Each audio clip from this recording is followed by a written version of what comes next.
What would you say if you can get very rich and famous after a long and dangerous journey? But to an unknown land that people say there are a lot of gold that no one knows about or almost nothing about. A new land called the New World. You would get offered a whole lot of money by the king and queen, but would you risk your life?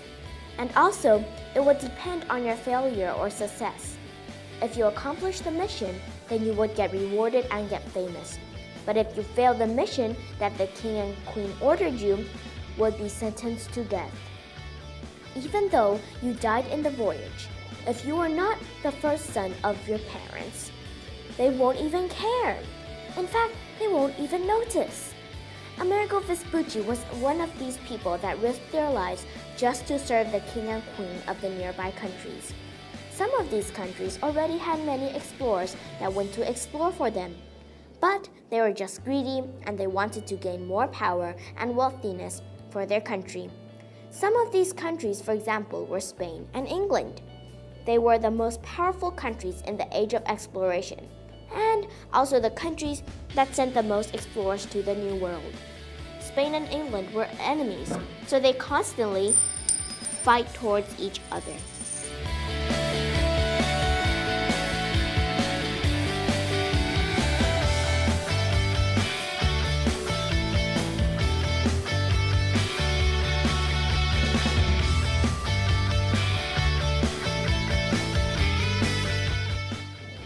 Filled with curiosity, inspiration, and determination, Amerigo Vespucci went and joined an expedition that's captain's name was Alonso de Ojeda.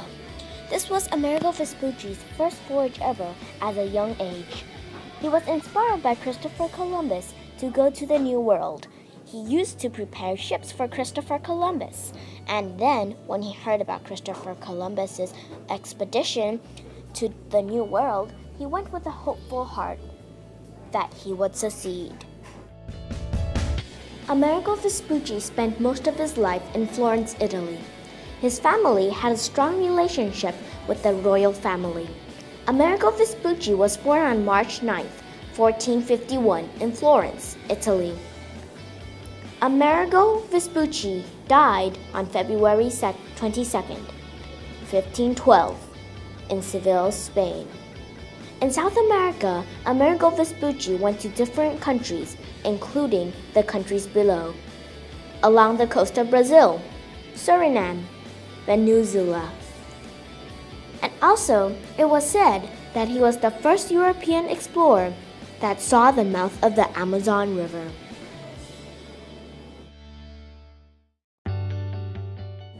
At sea, Amerigo Vespucci faced many dangers, such as always being afraid that they were lost or they will die. To be more specific, my explorer Amerigo Vespucci was always only the driver. He was always being shouted orders while he was driving or steering the big ship. He risked his life because his mind was fixed on being the greatest explorer of all times, and he only kind of achieved his goal. But with sickness, starvation, and bad weather conditions in the way, he still risked his life for his only chance of survival. He went to South America for a total of 4 voyages, going all in the same horrible conditions. He was also sometimes being attacked by the Native Americans. Amerigo Vespucci was inspired by Christopher Columbus. Ever since then, Amerigo Vespucci had the interest in sailing the seas. He first went on a sea voyage at a young age. The sea voyage was led by a captain named Alonso de Ojeda.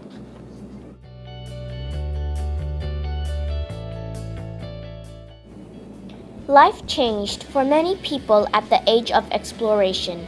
Some examples for the changes of life for the explorers including the following. Explorers at that time were all swarming around like bees in a hive. They were always preparing for new expeditions, or they would be busy planning out what they would bring, accomplish, and fix up. Always more explorers were invited to lead expeditions and take over more land for their own countries. There were always new land to fight over and conquer over. The European countries were always losing soldiers in fights with the Native Americans. Did you enjoy learning about Amerigo Vespucci? Amerigo Vespucci was a skilled navigator and also a great explorer. Amerigo Vespucci sailed on 3 ships, called the Santiago, Ripartaga, and Regis. He was born on March 9, 1451, in Florence, Italy, and he died on February 22, 1512. He explored along the coast of South America, and it was also said that Amerigo Vespucci was the first person that saw the mouth of the Amazon River.